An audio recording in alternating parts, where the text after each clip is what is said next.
Let me first start with some generalities and then get down to some more granular details. First, now that the hurricane has come on shore, our primary concern remains dramatic flooding. According to information that I was provided, there's been about 20 inches of rain in the Corpus Christi area, about 16 inches of rain in the Houston area, and our biggest concern is the possibility of between 20 and 30 more inches of rain in areas ranging from Corpus Christi over to Houston. Because of the flooding, one of the top focal points that we are concerned about is ongoing rescue and recovery. We want to do everything we possibly can to keep people out of rising water. Part of that is by constant warnings to the public about being vigilant, about observing rising water around you. As you're traveling, if you are traveling out on the road, always watch for water on the road, remembering that when you come across water, it could be far deeper than what your eye observes, or the swiftness of the current can be far stronger than what you perceive. You all know the well-known phrase, and that is turn around, don't drown. Don't risk your life. Still, the most important thing that all Texans can do who are affected by the storm is to put your life and the protection of your life first and foremost. In addition to that, the state and various agencies remain very active in the search and rescue process, and that will be one of the foremost tasks that we undertake in the coming days. We have focused on working with and supporting evacuees, especially from around the Corpus Christi area, now expanding to some larger areas. I had the opportunity yesterday afternoon to go to San Antonio to visit with evacuees as they were getting off of buses that had come in from the Corpus Christi area. You could sense a sense of relief on their part that they were out of what was an increasingly threatening storm.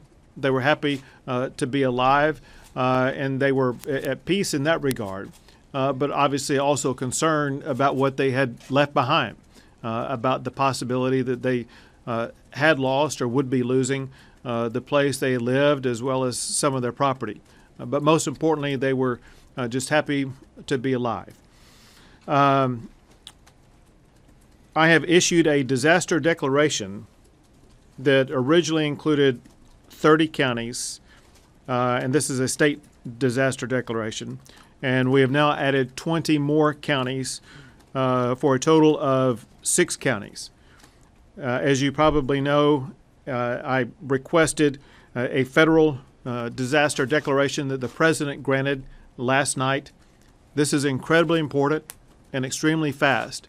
What the presidential proclamation about our disaster declaration does is it immediately triggers the implementation of FEMA and FEMA's assistance for individuals as well as cities and counties, for all of us to begin the rebuilding process as quickly as possible.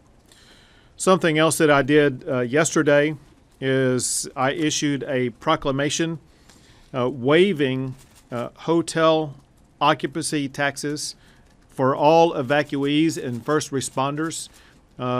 So any place in the state of Texas where there's an evacuee or a first responder who is affected by this storm, they will be able to have the hotel taxes waived. I just got word from the Fort Bend County Judge, who has issued a voluntary evacuation for the Brazos River area in Fort Bend County and a mandatory evacuation along the San Bernard. This is one of the foremost regions in the state of Texas that already has flooding, and we anticipate the flooding to grow worse in that area. This morning I had the opportunity to make phone calls to several of the mayors who were affected by the hurricane last night. I spoke with the mayor of Victoria and spoke with the mayor of Port Lavaca. I made phone calls to the mayors of Corpus Christi as well as Rockport, and with the latter two, I did not have the ability to connect with them, but left messages for them. For the mayors of Victoria and Port Lavaca, they seem to be in strong spirits. They obviously preside over cities that have suffered some very meaningful damage, but they are working very aggressively to try to help their citizens respond to their challenges. And I offer them, as well as the mayors of Corpus Christi and Rockport, any and all help that the state of Texas can provide. Now for some more granular detail as a result of the briefing that I just had. Looking at the Texas Military Division, there are more than 1,300 service members who are currently activated, and we anticipate increasing that amount by 500 more, getting us above 1,800 service members who will be activated to assist in responding to the hurricane and its aftermath. As far as the Texas Department of Transportation, they are already undertaking cleanup operations around the Corpus Christi and Yoakum areas, working to clear pathways along the roadways there, which is impressive that they were able to get in that quickly and begin that process. With the PUC, they say that there are more than 338,000 outages, and it will still be several days, perhaps, before those outages will be able to be addressed. The reason for that is because the wind speed in the area of where they're going to be able to take care of those outages has to decrease below a certain level before they are able to respond. As far as emergency services are concerned, which includes the Texas military, includes Texas Parks and Wildlife, it includes Texas Task Force 1 and Texas Task Force 2. One of their primary focal points is search and rescue. They've already made several search and rescue operations, primarily hoisting through the helicopter process, and we have about 1,000 personnel in the state of Texas who were assigned to search and rescue.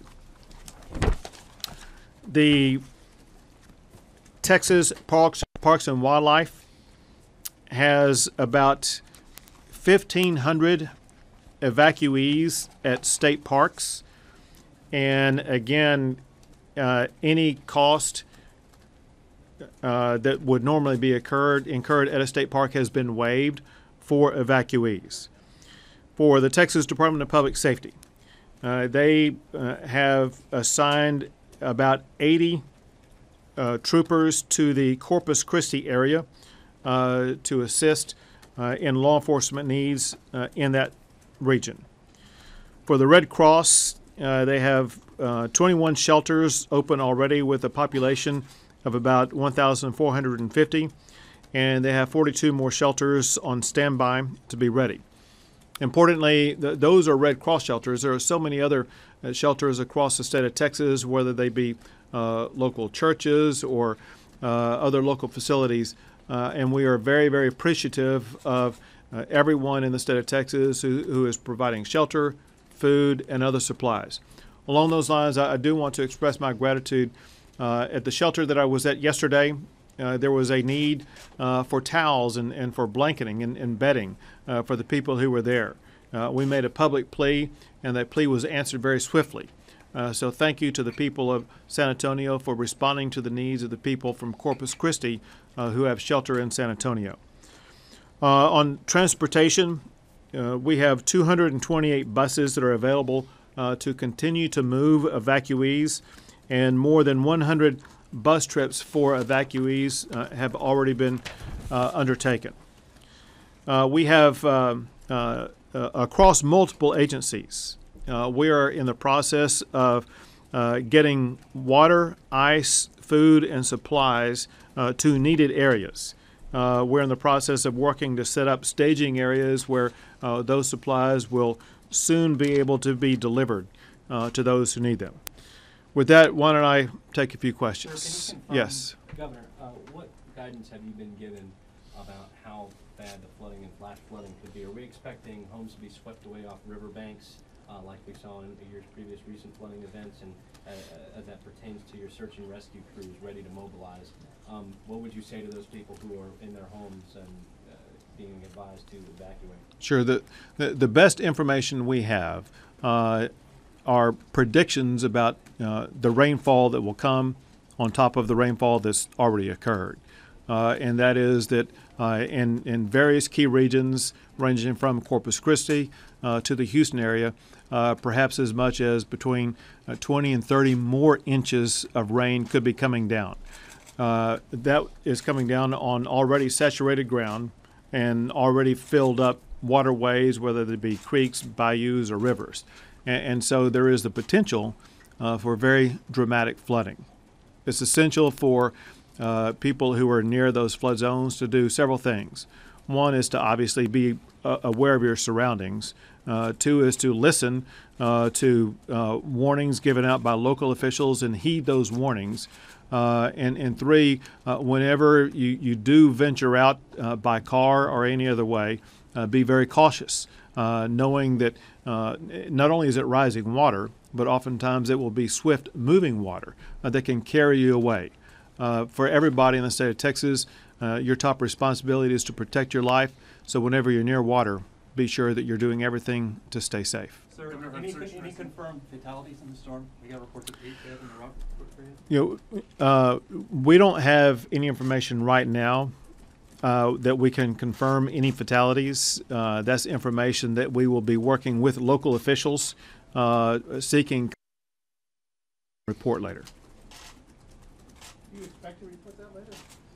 Well, whenever we receive confirmation of fatalities and confirmation that it was a result of the storm as opposed to some other cause, we will confirm it. But we cannot confirm it at this time. Have you received any unconfirmed reports that you're looking into? No. Do you know about how many rescues have been performed?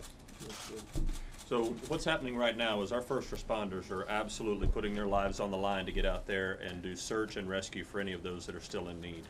And I think what you're going to see over these next few hours and probably into days is that as the wind conditions and the weather conditions allow, they are going to get out there and do as many rescues as they possibly can. The message to those that may need help or rescue is make sure that you put that signal out there that you are still there and you still need help. If you still have electricity or phone service at all and batteries, send those messages out, make sure that we can see them. But I need you to keep our first responders in your thoughts and prayers because they are absolutely risking their lives to get out there in these dangerous conditions to look for those that are in need.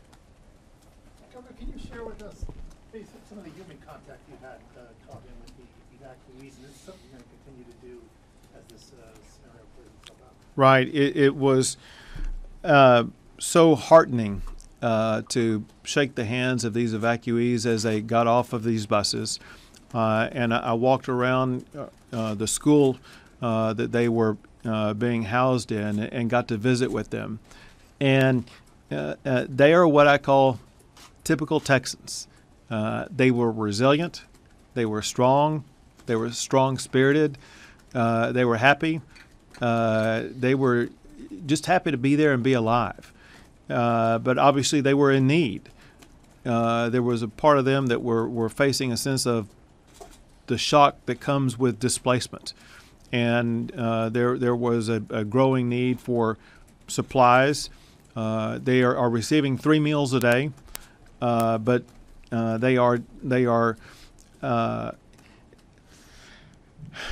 they're just so warm-hearted, so full of spirit, and so pleased to be alive. As we get time for 2 more. Do you have an estimate of how much it's going to cost the state with damages? Is way too early to make any estimates about that. What I can say is that we are so pleased that the federal government and the White House have stepped up in the strong way they have by granting our disaster declaration that will enable Texas and Texans to be able to better deal with the financial consequences of the storm. We've heard some reports in the field of undocumented immigrants being turned away at shelters. Can you speak to that or to the the directions you've given shelters regarding IDs? Yeah, I have no information about that. Sir, you suggested earlier in the week that there were people not heeding the evacuation calls, maybe more than expected. Is that still the case? Well, I'll correct that. I didn't suggest that they were not heeding it. What I was suggesting is that if a local official has warned people to evacuate, it is very important that citizens heed those warnings by their local officials. Great. Thanks, guys. We'll get around. Thank you.